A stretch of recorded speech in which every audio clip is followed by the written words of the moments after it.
Nagsimula ako bilang isang helper sa RMP2. Isang kilalang planta dito sa Bataan. Mahirap ang trabaho, lalo't baguhan pa lamang ako. Madami ako nakasalamuha, nakapwa ang helper, at veterano na sa trabaho.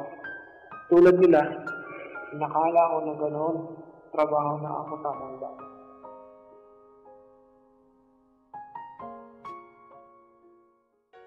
Hanggang isang araw, may nag-abot sa akin ng flyers ng Electrotechnical Institute. Isang accredited training school ng TESDA.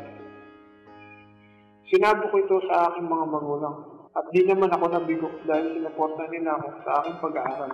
Dahil alam namin na ito ang magiging susi upang guminhawa at sumaya ang aming kinabukasan. Instrumentation and Control, Servicing in situ. Yan ang kursong in-enroll ko sa Electrotechnical Institute.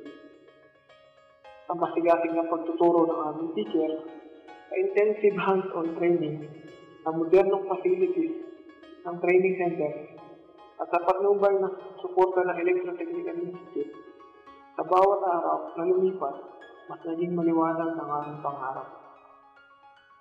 Natapos ko ang training at naipasa ko ang National Assessment ng Instrumentation and Control in situ. Muli akong nag-apply sa RMP2. Bitbit ang aking in situ certificate, bagong kakayahan, kaalaman, at kumpiyansa sa sarili.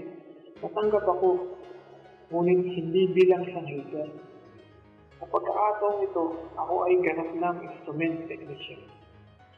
Mas lalo kong minahal ang aking career sa field ng instrumentation. At kinalaunan, tinahak ko na rin ang aking kapalaran dito sa ibang bansa. Kasalukuyan ako nagtatrabaho bilang instrument technician sa Saudi.